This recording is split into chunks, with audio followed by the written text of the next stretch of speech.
Ko zdaj pogosto 80 let sedem v Mariborov avto in se peljem proti Pesnici, se pravzaprav peljem srečati 8-letnega fantiča.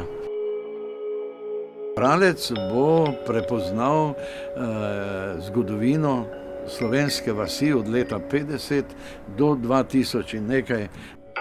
Moram reči, da se na te nove razmere, ki so konkurenčne, ki so čisto drugačne, ko ljudje kar naprej tekmujejo, tudi v tem, kakšne hiše si bodo pozidali, v tem svetu se jaz mogoče znajdem, v Pesnici pa ne.